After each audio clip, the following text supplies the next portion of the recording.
Burke's truck pulled into the library parking lot 15 minutes later. He parked beside me and killed the engine but didn't get out. Through the windows, I could see his face, tired, resigned, like a man who'd been waiting for a conversation he didn't want to have. I got out and walked to his passenger door. He unlocked it. I climbed in. For a moment, neither of us spoke. The fog had thickened while I waited, turning the parking lot into a gray box. The library lights were soft blurs in the distance. "How much do you know?" Burke asked. "My mother and Victor, the affair." I stared straight ahead.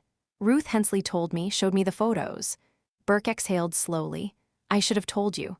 "Yeah, you should have. I didn't know how. It wasn't my secret to tell. It's my mother, it's my family." I turned to face him. "Did Emma know?" Burke's hands tightened on the steering wheel, even though we weren't driving. "I think so. I could never prove it, but—" He shook his head. 6 months before she died, Emma started asking questions about Victor, about the companies. She went through the personnel files at DataCore looking for something. Her supervisor flagged it unauthorized access to employee records. What was she looking for? I don't know. Maybe evidence of the affair, maybe something else. Burke's voice was heavy. 2 weeks later, she was dead. The words hung in the air between us. I let them settle. "You investigated Victor." I tried. Burke finally looked at me. His eyes were red-rimmed, exhausted. "After Emma died, I spent months on him, talked to everyone who knew him, everyone who worked for him, pulled his financials, his travel records, everything I could get without a warrant. And when I couldn't get anything without a warrant, I tried to get warrants. What happened? Lawyers happened. Money happened." Burke laughed, but there was no humor in it. "Victor Pardalou isn't just rich, he's connected. Every time I pushed, someone pushed back. The chief told me to focus on other leads. The DA said I didn't have enough for a warrant. His lawyers sent letters threatening harassment suits. So you stopped." "I didn't stop. I hit a wall." Burke's jaw tightened. "There's a difference." "Is there?" He looked away. Outside, the fog pressed against the windows like something alive. "I could never tie Victor to Emma's death," Burke said quietly.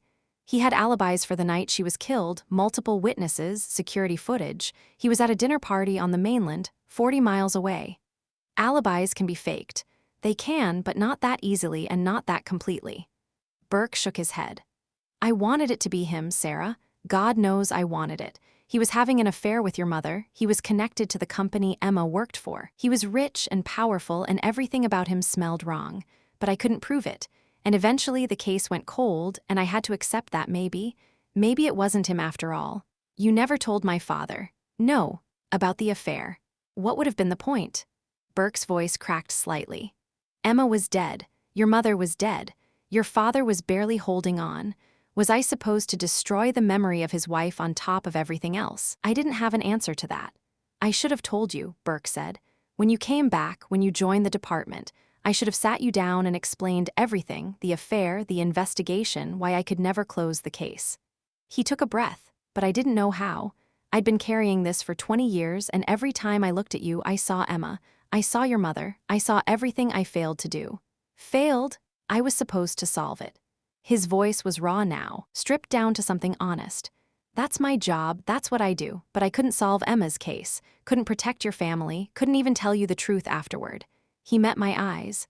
"I failed, Sarah. I've been failing for 20 years, and I'm sorry." The silence that followed was different from before. Softer. The anger in my chest hadn't disappeared, but it had shifted, made room for something else. "You didn't fail," I said finally. "You ran into walls. That's not the same thing. Feels the same. I know. We sat there in the fog, two people carrying the same weight from different angles." "Victor knew about Emma," I said. "At the interview, when I mentioned her name, he recognized it. He was lying when he said he didn't remember." "Probably. He's hiding something. He's been hiding something for 20 years. Burke's voice was steady now. "I just couldn't figure out what. Maybe we will this time." Burke looked at me. "This time, 2 women are dead, both connected to Victor's companies, both stabbed." I turned to face him fully. 20 years ago, you were alone, now you're not." Something shifted in Burke's face.